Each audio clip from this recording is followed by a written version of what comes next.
الرجیم بسم اللہ الرحمن الرحیم وَنُيَسِّرُكَ لِلْيُسْرَىٰ فَذَكِّرْ إِن نَّفَعَتِ الذِّكْرَىٰ سَيَذَّكَّرُ مَن يَخْشَىٰ وَيَتَجَنَّبُهَا الْأَشْقَى الَّذِي يَصْلَى النَّارَ الْكُبْرَىٰ ثُمَّ لَا يَمُوتُ فِيهَا وَلَا يَحْيَىٰ صدق اللہ مولانا العظیم۔ حضرات، یہ سورہ اعلیٰ کی آیت نمبر 8 سے اور آیت نمبر 13 تک میں نے تلاوت کی ہے۔ ہمارا سلسلہ درس اس سورہ مبارکہ سے مسلسل چل رہا تھا اور الحمدللہ ہم آیت نمبر 7 تک 4 درس اس پر ہمارے ہو چکے ہیں۔ پہلی آیت پر اللہ تعالیٰ کی تسبیح اور اس کی پاکی بیان کرنے کا ذکر تھا، تو اس کی تفصیلات ہم نے پڑھی سبح اسم ربک الاعلیٰ کے عنوان سے۔ اس کے بعد پھر ہم نے یہاں آیت نمبر 2 کے حوالے سے پڑھا کہ الذی خلق فسویٰ، اللہ ہی پیدا کرنے والا ہے اور اللہ ہی اپنی تخلیقات کو اس کے منتہا تک پہنچانے والا اور اس کا تسلیہ کرنے والا ہے۔ پھر تیسرے درس میں ہم نے یہ بھی پڑھا کہ اس ساری کائنات کی تقدیر بنائی ہے، اس نے ایک اندازہ اس کے لیے اس نے قائم کیا اور اس اندازے کے مطابق اسے ہدایت بھی اسی نے دی، یعنی قدرہ فہدیٰ، تقدیر قائم کی، تقدیر بنائی، اس کے مطابق اسے ہدایت دی۔ یہ ہمارا تیسرا درس تھا۔ پچھلا درس جو تھا اس میں حفاظت قرآن، آداب تلاوت قرآن اور ایک خاص حوالے سے نبی صلی اللہ علیہ وسلم کو قرآن پڑھنے کے سلسلے میں جو اللہ نے ہدایت دی وہ اس کی آیت نمبر 6 سے 7 تک میں آئی، اور اس طریقے کی تفصیلات میں نے پچھلے درس میں عرض کی تھی، جس میں یہ بات حضور سے کہی گئی کہ جب آپ یہ پڑھ رہے ہو، یعنی نزول وحی ہو رہا ہو، تو آپ پڑھنے میں جلدی نہ کیا کریں، اسے پڑھا دینا بھی ہماری ذمہ داری، اسے یاد کرا دینا بھی ہماری ذمہ داری، یعنی اللہ نے یہ دونوں ذمہ داریاں قبول کی، اور دیکھیں آج ان دونوں ذمہ داریوں کی عملی شکل ہمارے سامنے قرآن مجید کی 6666 آیات، اور خود اپنی ذات نے یہ معجزہ ہے کہ ایک آدمی پر اللہ کی آیات اترے اور وہ ساری کی ساری اسے محفوظ ہو جائیں، اور پھر آگے وہ اسی طرح چلے کہ جن تک وہ پہنچے وہ ساری محفوظ ہو جائے۔ اس کی ساری تفصیلات ہم نے پچھلے درس میں پڑھی تھی۔ آج جہاں سے بات ہم نے شروع کی ہے وہ ہے قرآن کا تصور تبلیغ اور قرآن کا تصور ہدایت، وہ کیا ہے؟ تو لہذا جو آیات میں نے پڑھی ہیں پہلے ان کا ترجمہ عرض کرتا ہوں، پھر انشاءاللہ اس مضمون پر ہم گفتگو کریں گے۔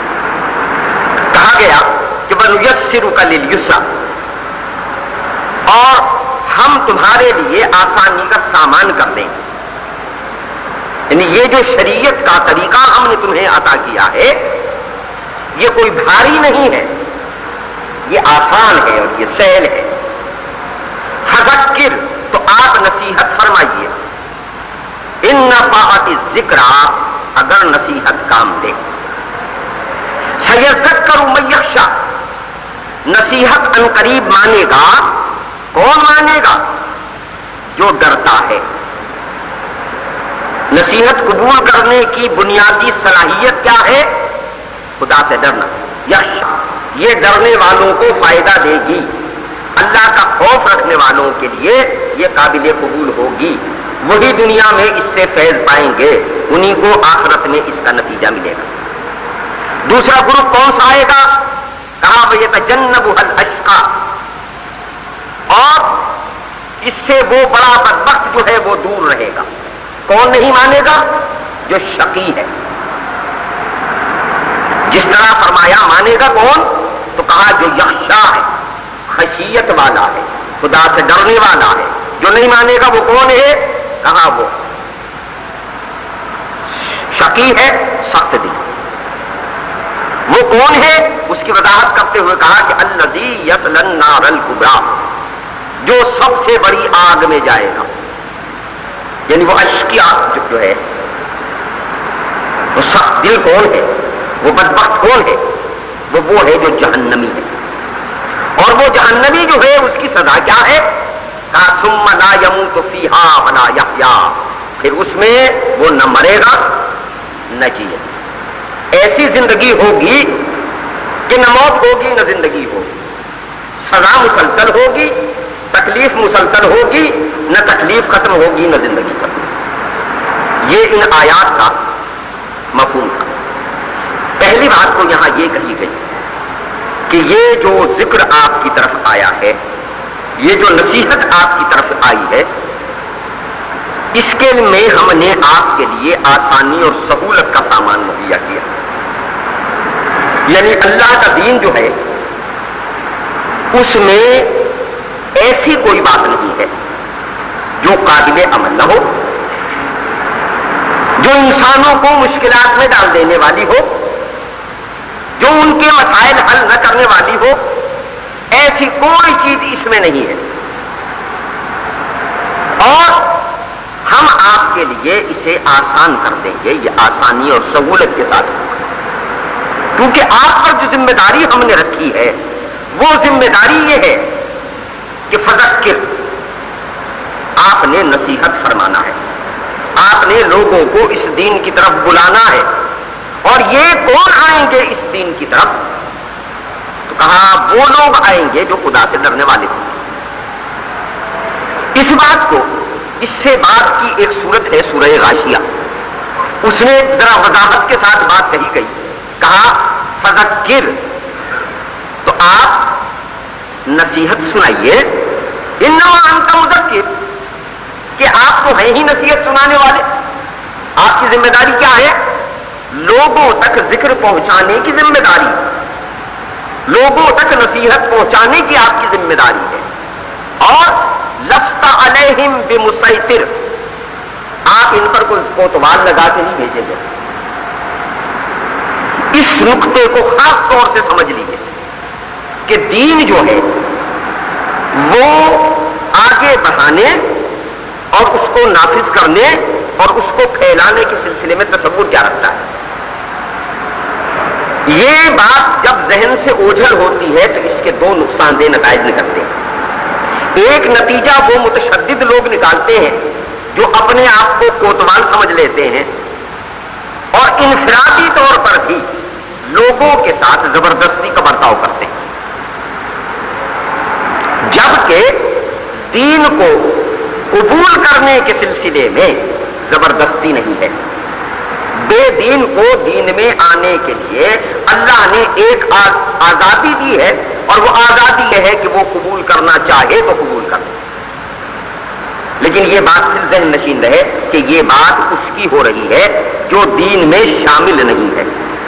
یہ آزادی اس کے لیے نہیں ہے جس نے دین قبول کر دیا. کیوں کہ جب تک آپ کسی علاقے یا مملکت کی شہریت قبول نہیں کرتے تو اس علاقے یا مملکت قانون اور آئین کی پابندی آپ کے لیے ضروری نہیں ہے. لیکن اب اگر کسی ریاست کی شہریت آپ قبول کر لیں تو پھر آپ یہ نہیں کہہ سکتے کہ میں اس کا آئین نہیں مانتا، میں اس کا دستور نہیں مانتا، میں اس کا قانون نہیں مانتا. پاکستانی بننے سے پہلے آپ کو آزادی ہے کہ آپ چاہیں تو بنے پاکستانی اور چاہے نہ بنے. لیکن جو پاکستان کی شہریت قبول کر کے یہاں آ گیا، اب یہ اختیار اس کا نہیں ہے کہ وہ یہ کہے کہ میں پاکستان کے آئین کو نہیں مانتا، اسے لازمی ماننا پڑے گا. اور اگر نہیں مانتا تو اس کا مطلب ہے کہ باقی. یہ نقطہ میں اس لیے عرض کر رہا ہوں کہ جس آدمی نے کلمہ پڑھ کے اس قوم کو یہ یقین دلایا کہ میں تمہارے معاشرے کا حصہ ہوں، اس نے ہم سے کچھ حقوق مانگے اور وہ حقوق اسے اس کلمے کی بنیاد پر ملے. لہذا جب وہ اس کلمے کو پڑھ لیتا ہے تو اس کے تقاضے پورا کرنا اس کے لیے ضروری ہے. لیکن جس نے اس کلمے کو نہیں پڑھا اسے زبردستی آپ کلمہ نہیں پڑھائیں گے، اس تک دین کو لے کے جائیں گے، اسے سمجھائیں گے، اسے بتائیں گے. پھیلانے کی ذمہ داری آپ کی ہے. لیکن اگر وہ نہیں مانتا تو اس نہ ماننے والے کو زبردستی مسلمان کرنے کی ذمہ داری آپ کی نہیں. پیغمبر کو بھی یہی بات کہی کہ آپ ذکر جو ہے, نصیحت جو ہے اسے لائیے. فائدہ اس سے وہی اٹھائے گا جو اللہ سے ڈرنے والا ہے, جس نے یہ بات سمجھ لی ہے کہ جناب اگر اسے نہیں مانا تو یہاں بھی خسارے میں رہوں گا اور عاقبت میں بھی خسارے میں رہوں گا. یہ تو ایک نقطہ تو اس میں یہ. اور دوسرا نقطہ یہ ہے کہ ہر اس آدمی کی یہ ذمہ داری ہے جسے اللہ نسل انسانی کی ہدایت پر مامور کرتا ہے کہ وہ لوگوں تک اللہ کا دین پہنچائے, اور دین پہنچانے کے لیے ایک سلیقہ اختیار کرے. وہ سلیقہ خود قرآن سکھاتا ہے پیغمبر صلی اللہ علیہ وسلم کو, اور ان کے ذریعے ہم سب. پہلے تو بدی دور کرنے کے لیے کیا کہا ادفع باللتی ہی احسن, وہ اعلیٰ درجے کی نیکی سے دفع کیجیے. برائی کو برائی سے دفع نہیں کیا جا سکتا. گالی کے جواب میں جو شخص گالی دیتا ہے وہ دراصل نیکی پھیلانے کا کام نہیں کر سکتا. نیکی تو اعلیٰ درجے کی خوشبو ہے, اعلیٰ درجے کی روشنی ہے. اس کا اپنا ایک مزاج ہے, اس کا اپنا ایک مزاج ہے. بدی کو بدی کے ذریعے دفع نہیں کیا جا سکتا. بدی کو اعلیٰ درجے کی نیکی سے دفع کرنا. پھر کہا ادعو الی سبیل ربک بالحکمۃ والموعظۃ الحسنۃ وجادلہم باللتی ہی احسن.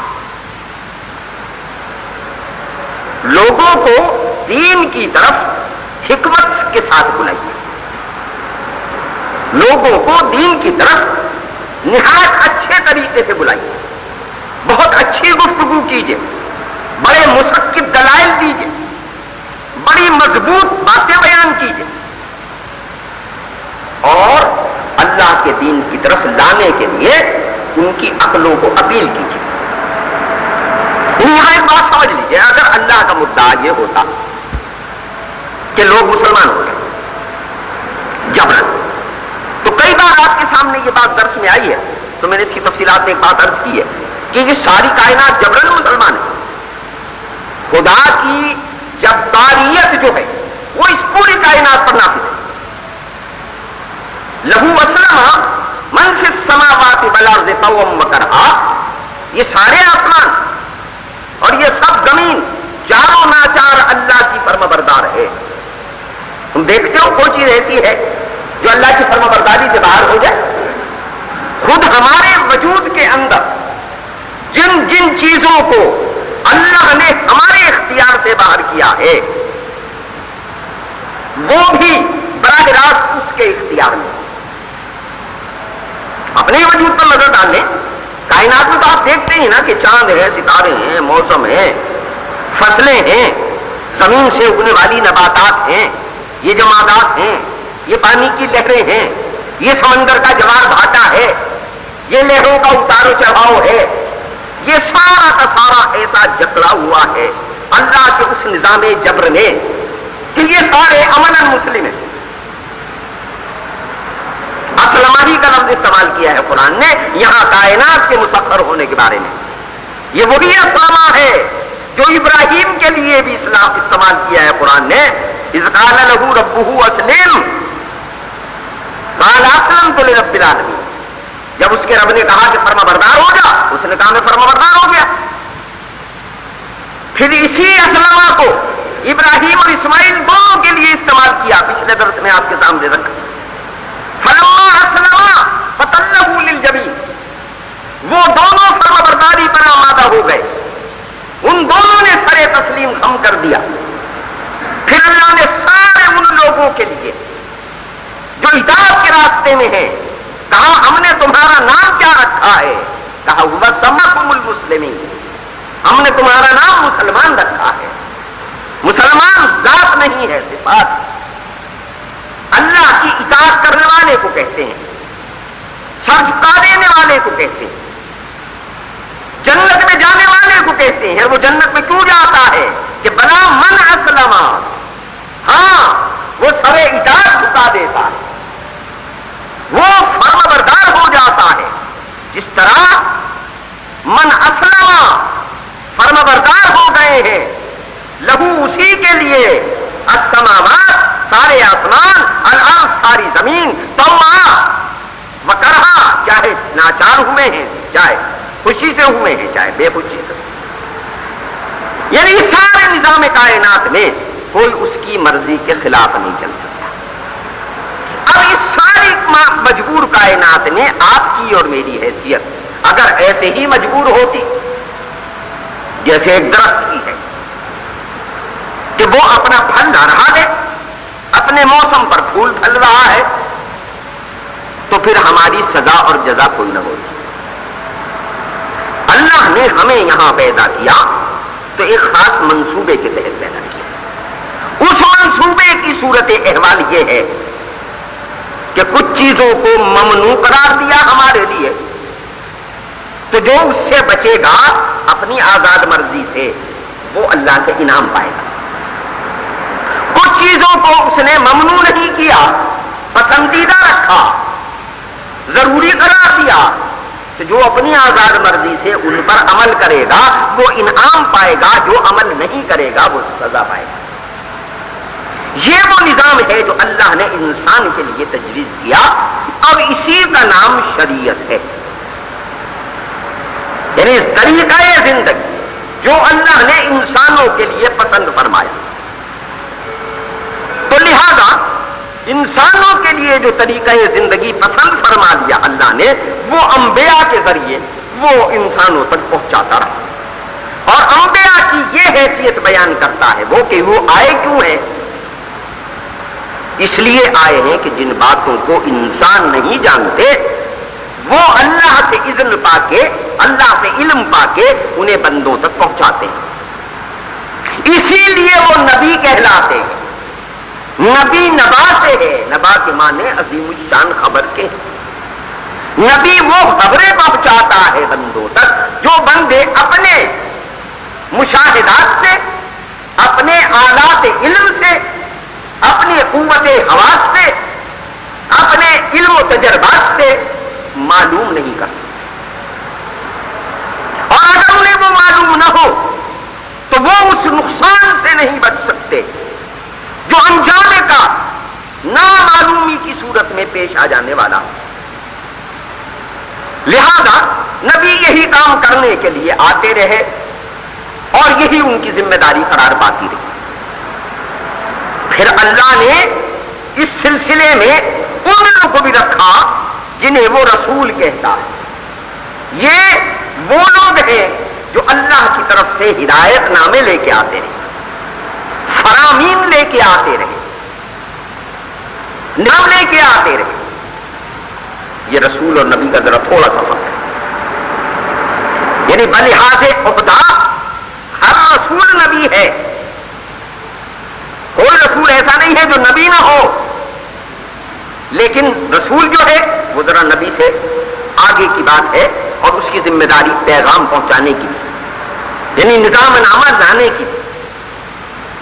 تو یہ نبوت اور رسالت کا سلسلہ لوگوں تک اللہ کی مرضی پہنچانے کا سلسلہ ہے۔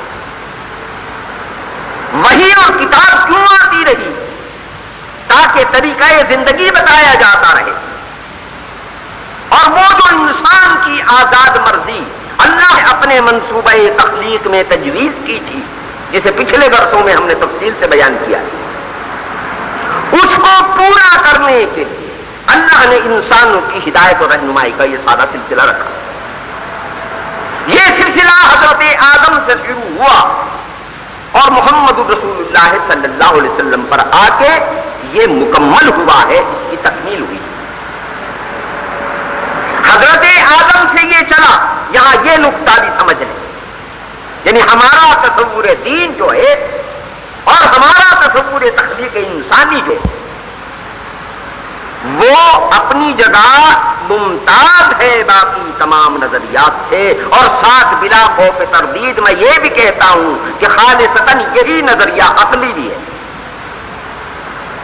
یعنی یہ سائنس ہو یا فلسفہ ہو، اس کا جواب دیے بغیر تو آگے ہی نہیں بڑھ سکتا کہ انسان یہاں کہاں سے آ گیا، کیسے پیدا ہوا، کیسے تخلیق ہوئی، اس کائنات میں اس کا کیا مقام ہے، کیا حصہ ہے، کیسے زندگی بسر کرے، فلسفہ بھی انہی کے جوابات دیتا ہے، سائنس بھی انہی کے جوابات دیتی ہے، لیکن کیونکہ وہ سارے جوابات محض قیاسات پر مبنی ہیں، لہذا روز ایک قیاس بنتا ہے اور ٹوٹ جاتا ہے، روز ایک فلسفہ گھڑا جاتا ہے، برباد ہو جاتا ہے۔ کسی نے کہا خود بن گیا، کہا اب خود کیوں نہیں بنتا بھائی؟ اگر کوئی چیز خود بن گئی تو یہ اب خود کیوں نہیں بن جاتی؟ اگر یہ پہلے خود بن گئی تو اب بھی خود بن جائے، اب خود نہیں بن رہی، کوئی جواب لاؤ نا کیوں نہیں بن رہی؟ آج بڑی صدیاں گزرتی ہیں تو بنتی، اور یہ تخلیق کا عمل اسی طرح چلتا ہے کہ پہلے یہ رینگنے والا کیڑا تھا، پھر یہ اڑنے والی مچھلی بنا، پھر آگے بڑھا تو یہ ریڑھ کی ہڈی والا جانور ہو گیا، وہاں سے بدلا تو بن مانس کی صورت میں نکلا، پھر ذرا ترقی کی تو آدمی بن گیا، کہنے لگے جی ہم بڑے علم والے ہیں، فلسفے والے ہیں، سائنس والے ہیں، ہم نے یہ نظریہ نکالا ہے۔ کہا صاحب آپ کے پاس کوئی دلیل؟ یہ زمین پر ریگنے والے جو کیڑے ہیں کیا اب انہوں نے ترقی کرنی بند کر دی ہے؟ کیا اب انہوں نے اڑنے والی مچھلیاں بننا بند کر دیا ہے؟ وہ کارخانہ ٹھپ ہو گیا ہے جو اڑنے والی مچھلیوں کو لنگور بنا رہا تھا، اس صنعت میں آگ لگ گئی ہے جو بنمانسوں سے انسان بنا رہا تھا۔ اس ساری کہانی کے بات کے لیے کوئی دلیل بھی ہے کہ صاحب یہ قیاس ہے ہمارا، یہ ایک نظریہ ہے، یہ وہ نظریہ ہے جس کی بنیاد پر یہ سارا بے دین نظام بنا ہے جو انسان کو انسان ہی نہیں مانتا۔ قرآن نے یہ بات اس کے برعکس کہی، اس نے کہا یہاں زندگی کا آغاز کسی جہالت سے نہیں ہوا کہ تم کوئی رینگنے والے کیڑوں کی اولاد ہو، ہم نے تو تمہیں پیغمبر سے جنم دیا ہے، ہم نے تو تمہیں نبی کے نطفے سے پیدا کیا، تم ساروں کو ایک کو نہیں۔ بنی اسرائیل تو خود اس پر فخر کرتے تھے کہ ہم نبیوں کی اولاد ہیں، ہم کہتے ہیں تم سب نبیوں کی اولاد ہو۔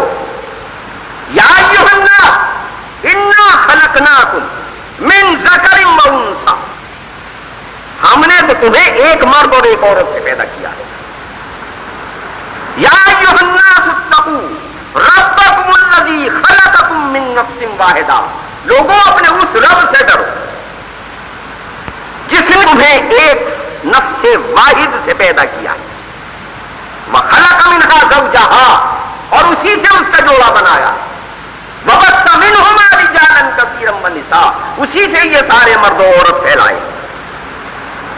تو ہمارا نظریہ کیا ہے کہ ہماری زندگی کا آغاز جہالت سے نہیں ہے، علم سے، بے شعوری سے نہیں ہے، شعور سے ہے، حیوانیت سے نہیں ہے، خالص انسانیت سے ہے۔ ہمارا جد اعلیٰ، آپ کا جد اعلیٰ، ہم سب کا مشترکہ جد اعلیٰ پیغمبر تھا، اللہ کا نبی تھا، حضرت آدم علیہ السلام، وہاں سے یہ سلسلہ چلا۔ وہ پہلا انسان بھی ہے، وہ پہلا فرد آدمیت بھی ہے، مگر وہ پہلا نبی بھی۔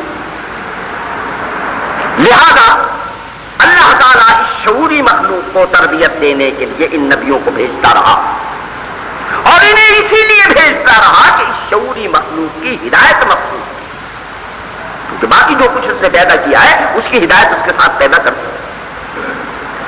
اب فرمایا گیا اس آخری رسول صلی اللہ علیہ وسلم پر معاملہ آ گیا کہ انسانیت اپنے نقطۂ عروج کو پہنچی، کتاب مکمل ہو گئی، نبوت مکمل ہو گئی، رسالت مکمل ہو گئی، قیامت تک کے لیے اللہ کا راستہ واضح کر دیا۔ اب اس پیغمبر کو پہلے تو اس سورہ آلت آیت نمبر 6 سے آیت نمبر 7 تک قرآن اخذ کرنے کا طریقہ بتایا، کہا جب یہ پڑھا جا رہا ہو تو سنیے، یاد کرانا ہماری ذمہ داری، محفوظ کرانا ہماری ذمہ داری، اسے آسان کرنا ہماری ذمہ داری۔ اور آپ کی کیا ذمہ داری ہے؟ آپ کی ذمہ داری ہے نصیحت کرنے والوں تک اس نصیحت کو پہنچانا، آپ کی ذمہ داری۔ اور نصیحت قبول کرنے اور نہ کرنے والوں کی جو کیٹیگری ہے وہ نسل کی بنیاد پر نہیں ہے، بلکہ ان کے اپنی صلاحیتوں کو استعمال کرنے کی بنیاد پر۔ دو قسم کے لوگوں سے آپ کو سابقہ پیش آئے گا۔ ایک ہے وہ لوگ جو خدا سے ڈرنے والے ہیں، جسے یہاں اس آیت میں کہا گیا ہے میخشا، وہ جو ڈرنے والا، یہ ایک گروپ ہے۔ دوسرا گروپ وہ ہے کہ جو ہے الاشقا، جو بدبخت، شقی، جو ہدایت سے منہ موڑنے والا، اور اس کا نتیجہ جو اسے ملنے والا ہے الذی یصلی النار الکبریٰ، وہ آگ میں جانے والا ہے، اور ثم لا یموت فیہا ولا یحییٰ، ایسی زندگی پانے والا ہے کہ جس میں نہ موت ہے نہ زندگی۔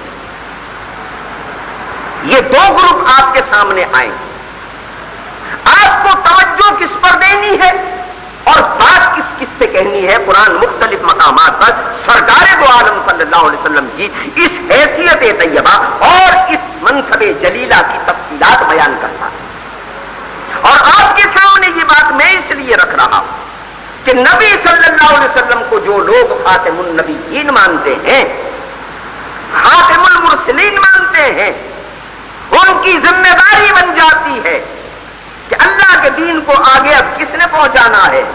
اسی نے پہنچانا ہے جو ایمان لایا ہے خاتم النبیین پر۔ اس نظام شریعت کو نافذ کرنے کے لیے کسے گھر سے نکلنا ہے؟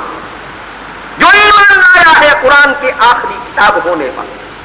اس سارے نظام کو برپا کرنے کے لیے اپنی صلاحیتوں کو کس نے استعمال کرنا ہے؟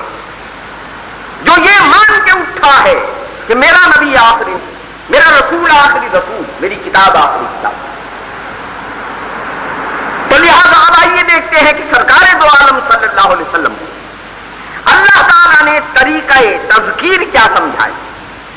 پہلی بات تو یہ سمجھا دی گئی کہ جو لوگ دین کو قبول کرنے کی رغبت کا اظہار کرتے ہیں وہ قیمتی سرمایہ ہے۔ جو اس سے غفلت برتتے ہیں چاہے وہ کتنے ہی بڑے لوگ کیوں نہ ہوں، دنیاوی اعتبار سے ان کے مال کتنے ہی کیوں نہ ہوں، ان کی چودراہٹوں کا حال کتنا ہی کیوں نہ ہو، ان کی کوٹھیاں کتنی ہی بڑی کیوں نہ ہوں، وہ آپ کے کام کی چیز نہیں، انہیں بالکل خاطر میں نہ لیں۔ بلکہ ایسا خوفناک انداز ہے قرآن میں سورہ عبس میں، یہ بھی اسی 30ویں پارے کی صورت ہے، جس میں پیغمبر کو یہ بات کہہ دی گئی کہ جو لوگ چاہے وہ کتنے ہی بڑے کیوں نہ ہو، جو اللہ کے دین کے ساتھ بے اعتنائی برتنے والے ہیں، آپ ان پر بالکل توجہ مت دیجیے، آپ ان کی طرف قطعی دھیان ہی نہ دیں۔ آپ کا کام تو یہ ہے کہ جو ماننے والے ہیں، جن میں آپ یہ بات دیکھتے ہیں کہ وہ دین کو طلب کرنے کی صلاحیت رکھتے ہیں، ان تک اللہ کا دین جو ہے وہ پہنچائیے۔ جو یہ صلاحیت نہیں رکھتے، فرمایا انہیں آپ بالکل خاطر میں نہ لائیے۔ اس کے پیچھے ایک پوری داستان بھی ہے۔ نبی صلی اللہ علیہ وسلم کا تبلیغ کا زمانہ ہے، سرداران قریش بیٹھے ہوئے ہیں، حضور ان کے سامنے دین پیش فرما رہے ہیں۔ ایک نابینا صحابی اس دوران بار بار سرکار دو عالم صلی اللہ علیہ وسلم کے پاس تشریف لاتے تو دین کی بات پوچھتے، تو ان کا بار بار آنا حضور کو اس لیے ناگوار گزرتا ہے کہ یہ جو سردار بیٹھے ہیں ان کے ساتھ گفتگو میں یہ مداخلت ہے، ہم پہلے ان سے نمٹ لیں پھر بتا دیں گے۔ یہ پس منظر ہے۔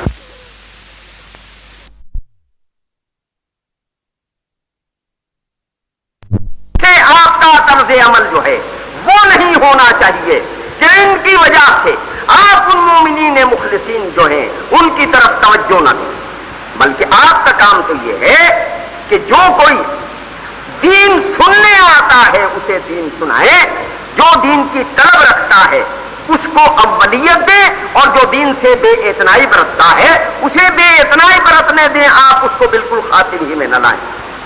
یہ صورتحال اس صورت میں بیان کی گئی۔ اب اس کے بعد دیکھیے سورہ غاشیہ میں بھی ایک بات کہی گئی، کہا آپ کا کام یہ ہے کہ آپ نصیحت پہنچائیے، سنائے جائیے۔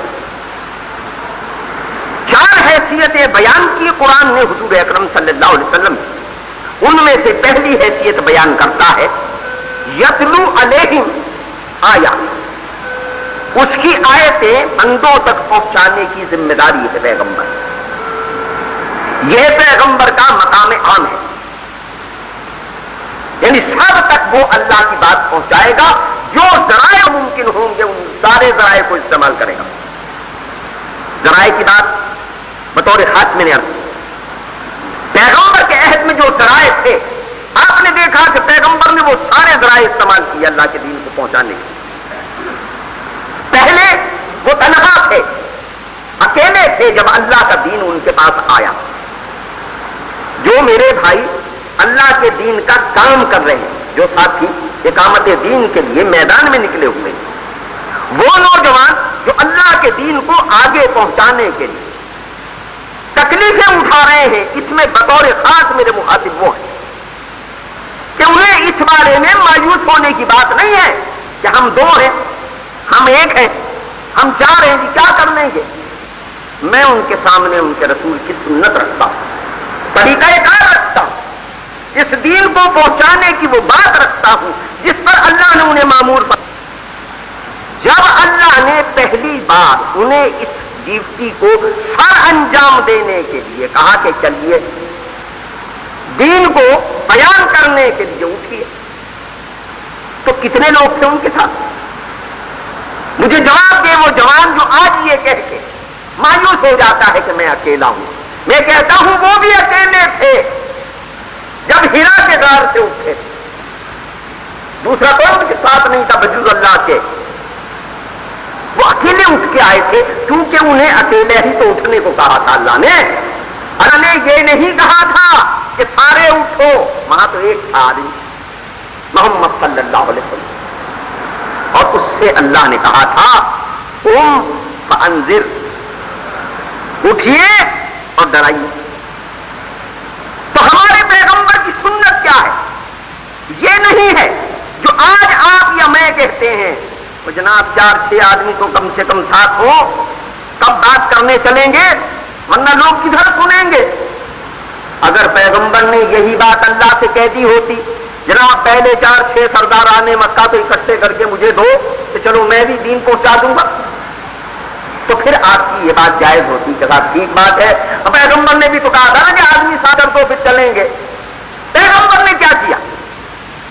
پیغمبر نے یہ کیا کہ وہ اٹھے، یعنی ہرا سے اٹھایا تو صفا پہ لا کھڑا کیا، خلوت سے نکالا تو جلوت میں لا کے کھڑا کر دیا۔ وہاں جہاں کوئی اس معاملے میں ان کا حمایتی نہیں تھا، بلکہ بات سننے پر آمادہ بھی نہیں تھا، اتنا وہ جو ماحول ہے اس ماحول، پچھلے درس میں نے حضرت ابراہیم کا ماحول آپ کے سامنے بیان کیا تھا۔ میں کہتا ہوں حضرت ابراہیم کے اس ماحول سے بھی زیادہ شدید ماحول تھا محمد رسول اللہ صلی اللہ علیہ وسلم کے زمانے میں اس بت پرستی اور اس نسل پرستی کا۔ تو انہوں نے کیا کیا کہ وہ آئے اور آ کے انہوں نے دین سنا، یہ پیغمبر کی پہلی ذمہ داری۔ لہذا ہر آدمی کی جو پیغمبر کے اس دین کو نافذ کرنا چاہتا ہو، اس کی پہلی ذمہ داری یہ ہے کہ وہ اسے لے کے نکلے اور اس بات سے بے نیاز ہو جائے کہ کوئی اس کے ساتھ آتا ہے یا نہیں آتا۔ اور دوسری بات اسے یہ سمجھ لینی چاہیے کہ اس کے کام کے لوگ تو وہی ہیں جو ڈرنے والے ہیں اللہ سے۔ کوٹھیوں والے اگر نہیں ڈرتے تو وہ ہمارے مطلب کی چیز نہیں، کاروں والے اگر نہیں ڈرتے تو ہمارے مطلب کی چیز نہیں۔ ہمیں اس معاشرے سے ان لوگوں کو اکٹھا کرنا ہے جو اس بات پر آمادہ ہو گئے، جنہوں نے یہ بات سمجھ لی ہے کہ مرنا ہے، مرنے کے بعد کی زندگی ہے، اللہ کے سامنے حاضری ہے، اعمال کی جواب دہی ہے۔ ان کی تذکیر سب سے پہلے ہے۔ من یخشا، یہ ہے وہ جو نصیحت قبول کریں گے، جو ڈرنے والے۔ اسی کو وہاں ابتدا میں کہا لا ریب فیہ ھدی للمتقین، یہ ہدایت ہے اللہ سے ڈرنے والوں کے لیے، یعنی یہ نصیحت تو سب کے لیے، ھذا بیان للناس، یہ سارے لوگوں کے لیے ایک نصیحت ہے، لیکن وہ موعظۃ للمتقین، یہ بات و نصیحت جو ہے یہ کس کے لیے ہے؟ اہل تقویٰ کے لیے، یہ بیان سب کے لیے۔ یہ ایسی ہی بات ہے، وبا پھوٹ رہی ہے، تکلیف پھیل رہی ہے، بیماری بڑھ رہی ہے، ایک معالج کھڑے ہو کے چیختا ہے، پکارتا ہے، لوگوں صحت بچانی ہے تو یہ پانی پینا چھوڑ دو، ابال کے پانی پیو، یہ کچے کٹے ہوئے پھل کھانے چھوڑ دو، یہ سڑی ہوئی چیزوں سے اجتناب کرو۔ اس کی یہ ذمہ داری سب کے لیے، لیکن اس کے اس بیان سے فائدہ کون اٹھائے گا؟ وہی جو ابال کے پانی پینے لگے گا، وہی جو کٹے گلے سڑے پھل کھانے چھوڑ دے گا، وہی جو ان گندی چیزوں سے اجتناب پر آمادہ ہو جائے گا۔ یہی ہے من یخشی، جو خشیت والا۔ اس خشیت کے بغیر، یعنی آپ نے دیکھا یہ خاشے خشوع ڈرنے کے معنوں میں آتا ہے، تو جس نے وبا سے ڈر کے بد پرہیزی چھوڑ دی وہ ہیضے سے بچ جائے گا، اور جس نے خدا سے ڈر کر گناہ کا راستہ چھوڑ دیا وہ عذاب حق سے بچ جائے گا۔ جس نے اللہ سے ڈر کے ظلم و جور چھوڑ دیا وہ سنگ دلی سے بچ جائے گا۔ جس نے اللہ کا خوف کر کے اپنی حدوں کو اختیار کر لیا وہ دنیا میں سکون پا جائے گا، عاقبت میں نجات پا جائے گا۔ تو پہلی بات لوگوں تک نصیحت پہنچانے کی ہے، یہ عام ہے، سب تک پہنچائیے، اور جس طرح پیغمبر نے سب تک پہنچائی۔ پھر آپ نے دیکھا کہ جن جن تک وہ پہنچی ان میں سے صرف وہ لوگ آگے آ گئے جن کے اندر قبول حق کی صلاحیت موجود تھی، اور جن میں قبول حق کی صلاحیت موجود نہیں تھی وہ ساری بات سمجھنے کے باوجود گونگے بہرے بن گئے۔ یعنی ابو جہل، کیا آپ کا خیال ہے بات نہیں سمجھتا؟ بات تو سمجھتا، وہ تو اپنے زمانے کا ابو الحکم تھا، یہ تو اسلام نے اسے اس معیار سے اٹھا کے جہاں اس کے خاندان نے اسے رکھا ہوا تھا اس پستی میں پھینک دیا کہ وہ ساری دنیا کے لیے ابو جہل ہو گئے۔ اس کے طرز عمل نے اسے ابو جہل بنا دیا۔ وہ جانتا تھا بات کیا ہے، لیکن کس چیز نے یہ راستہ اختیار کرنے سے اسے روکا؟ وہ جو چودراہٹ کا ایک غرور ہوتا ہے، اللہ اس سے بچائے، یہ آدمی کو سب سے زیادہ گمراہ کرتا ہے۔ یہ سارے یہود و نصارہ اس عہد کے رسول اللہ صلی اللہ علیہ وسلم کی بات ماننے سے کل بھی محروم ہے اور آج بھی محروم رہ گئے، تو بنیادی وجہ کیا ہے؟ بنیادی وجہ محض ذاتی اس انانیت کا تحفظ ہے، اس چودراہٹ کا تحفظ۔ ابو جہل کہتا ہے اس بات کو بڑے وضاحت کے ساتھ، کہتا ہے ہم کیا کریں؟ ہم نے حاجیوں کی خدمت کی، بنو ہاشم نے بھی، انہوں نے مسافروں کی خدمت کی، ہم نے بھی۔ اب وہ کہتے ہیں ہم میں نبی آ گیا، میں کیسے نبی اسے مان لوں؟ اگر میں مان لوں گا تو میری چودراہٹ کہاں جائے گی؟ یعنی نہ ماننے کی بات یہ نہیں ہے کہ بات سمجھ میں نہیں آ رہی، بات تو سمجھ میں آ رہی ہے، لیکن اس چودراہٹ سے ہاتھ اٹھانے کو تیار نہیں۔ وہ تمام یہود علماء، حضرت ام المومنین صفیہ رضی اللہ تعالیٰ عنہ فرماتی ہیں، یہ یہود میں سے تھی اور بہت بڑے ایک عالم یہودی کی بیٹی تھی۔ وہ کہتی ہیں جب حضور کی نبوت کا آغاز ہوا اور آپ ہجرت فرما کے مدینہ منورہ آئے، میرے باپ نے چچا سے کہا کہ جاؤ ذرا پتہ کر کے آؤ اس رسول کے مدد کیسا ہے۔ وہ فرماتی ہیں وہ تحقیق کے حال کے لیے مدینہ منورہ آئے، یہاں سے واپس گئے، دونوں بھائیوں میں گفتگو ہو رہی تھی، میں نے سنی، تو ایک نے دوسرے سے پوچھا سناؤ دیکھ آئے کیسا ہے وہ رسول؟ کہا بھائی جان خدا کی قسم یہ تو وہی ہے جس کی علامتیں ہم اپنی کتابوں میں دیکھتے ہیں۔ کہا پھر تیرا کیا خیال ہے؟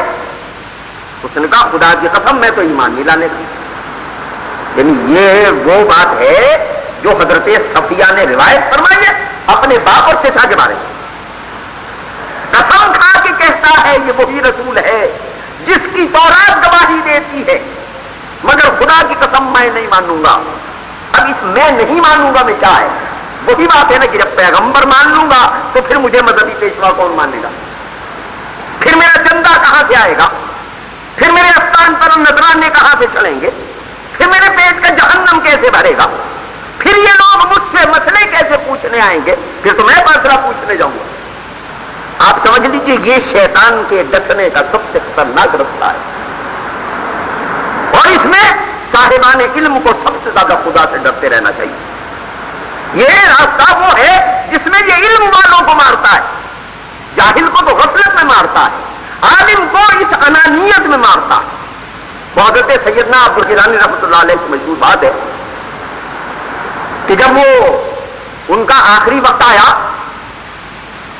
تو شیطان نے ان پر حملہ کیا، اور حملے کی صورت یہ تھی کہ انہوں نے ایک بڑی آواز سنی اور بڑی روشنی سی دیکھی اور کہا، عبد القادر تم نے اتنی نیکیاں کی ہیں کہ بس تم بخشے گئے۔ اب اگر کوئی ایسا کچی پکی روٹی پڑا ہوا مولوی ہوتا نا تو بس اکڑ جاتا تھا، لو جی میں تو بخشا گیا، وہ وہی آ گیا۔ انہوں نے پڑھا لا حول ولا قوت الا باللہ، ظالم گمراہ کرنے آیا، عبد القادر کیا اور اس کے اعمال کیا؟ اللہ بخشے گا تو بخشے جائیں گے، ورنہ اس کی رحمتوں کے بغیر تو کہیں چل اور سہارا نہیں۔ چلا گیا۔ پھر تھوڑی دیر بعد دوسرا حملہ، اس سے خطرناک حملہ، اور یہ حملہ ہوتا ہے علماء پر، یہ صلحاء پر یہ حملہ ہوتا ہے، یہ عام لوگوں پر نہیں ہوتا۔ کہا بھائی عبد القادر سبحان اللہ تیرا علم تجھے بچا گیا، ورنہ اس مرحلے پر تو میں نے بے شمار کو گمراہ کیا۔ یہ جس مرحلے سے تو بچ گیا ہے یہ تیرا علم تجھے بچا گیا، ورنہ جس کو یہ بات میں نے کہی وہ مارا گیا۔ آپ نے پھر کہا لا حول ولا قوت الا باللہ۔ کیا عبد القادر اور کیا عبد القادر کا علم، اللہ ہی بچانے والا ہے ظالم، اسی کے پاس ہے نیکی کی توفیق اور اسی کے پاس ہے بدی سے بچنے کی طاقت۔ پھر ذلیل و رسوا ہو کے بھاگا۔ تو عرض کرنے کا مقصد یہ ہے کہ یہ وہ انانیت کا بت ہے جو آدمی کے اندر بیٹھا ہوا ہے، کہتا ہے میں چودھری، میں عالم، میں فاضل، میں مولوی، میں پیر، میں عبادت گزار۔ سب سے بدترین قسم کی انانیت اور تکبر جو ہے وہ آدمی کا اپنی عبادت کا تکبر ہے۔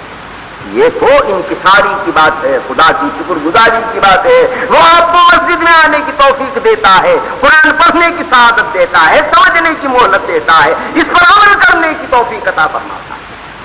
تو آج میں یہ کر رہا تھا کہ پیغمبر کی پہلی ذمہ داری اذن عام کی ہے، سب تک پہنچاؤ، اور وہ ذمہ داری پیغمبر آپ کے سپرد کر گئے کہ تم سب تک پہنچاؤ۔ اور دوسری ذمہ داری یہ ہے کہ جو قبول کرنے کی اندر طلب رکھتا ہے اسے چن لو، اسے سمیٹ لو، اسے اکٹھا کر لو۔ یہی تمہاری برادری ہے، میری اور کوئی برادری نہیں، کوئی نسل میری برادری نہیں ہے، کوئی خاندان میری برادری ہے، کوئی علاقہ میری برادری نہیں ہے، کوئی رنگ و روپ میری برادری نہیں ہے۔ میری آپ کی برادری ایک ہے، اور وہ برادری کیا ہے؟ اشہد ان لا الہ الا اللہ و اشہد ان محمدًا عبدہ و رسولہ۔ اس کا دل میں درد رکھنے والا جو ملے وہ آپ کا ہے، اور جو اس کے تقاضا پورا کرنے والا ملے وہ آپ کا ہے، اور جو اس سے گریز کرنے والا ہے اس کا ہمارے سے کوئی تعلق نہیں۔ دیکھیں اگر تعلق نسل کی بنیاد پر ہوتا تو اللہ اپنے پیغمبر نوح کو نہ کہہ دیتا کہ یہ تیرا اہل نہیں ہے، بیٹا ڈوب رہا ہے، بتا بیٹا پیغمبر کے صلب سے ہے۔ اور پیغمبر کہتے ہیں اللہ آپ نے تو کہا تھا میرے اہل کو بچائیں گے، یہ میرا اہل ہے۔ کہا نہیں، عمل غیر صالح، اس کا تو عمل ہی نیک نہیں ہے، یہ تیرا اہل کیسے ہوگا؟ گویا پیغمبر کا بیٹا ہو کہ عمل غیر صالح ہے تو پیغمبر کا نہیں۔ تو جو قرآن کی بات ماننے والا نہیں ہے وہ کوئی بھی ہے، کہیں بھی ہے، وہ آپ کا نہیں، آپ کا اور میرا وہی۔ من یخشا، یہ نصیحت کسے فائدہ پہنچائے گی؟ جو وہ ڈرنے والا، اور جو نہیں ہے ڈرنے والا کو یہ نصیحت فائدہ نہیں پہنچائے گی۔ لیکن آپ اپنا کام بند نہ کیجئے، یعنی یہ بھی سمجھ لیجیے، اگر آپ یہ محسوس کرتے ہیں کہ یہ قبول نہیں کر رہا تو آپ کا کام یہ ہے کہ آپ پہنچاتے جائیں، پانی کا قطرہ ٹپکاتے جائیں، روشنی کی کرن جو ہے اس کو دمکاتے جائیں، کیونکہ یہ میری اور آپ کی ذمہ داری ہوگی اور یہ بات ہماری نامہ اعمال میں قیامت کے دن پیش ہونے والی۔ قبول کرنے کی ذمہ داری ہماری نہیں ہے، پہنچانے کی ذمہ داری ہماری۔ اب پیغمبر کو یہ بھی کہہ دیا گیا کہ یتلو علیہم آیات پہنچانے کی ذمہ داری، یعلمہم الکتاب کتاب کی تعلیم دینے کی ذمہ داری، والحکمہ اس کے راز و رموز سمجھانے کی ذمہ داری، ویزکیہم اس کے مطابق تزکیہ نفس کرنے کی ذمہ داری۔ اب یہ ساری ذمہ داری میری اور آپ کی ہے۔ آپ باپ ہیں تو بچوں تک اللہ کا قرآن پہنچانے کی ذمہ داری آپ کی، اور آپ تک نہیں پہنچا تو خود حاصل کرنے کی ذمہ داری آپ کی۔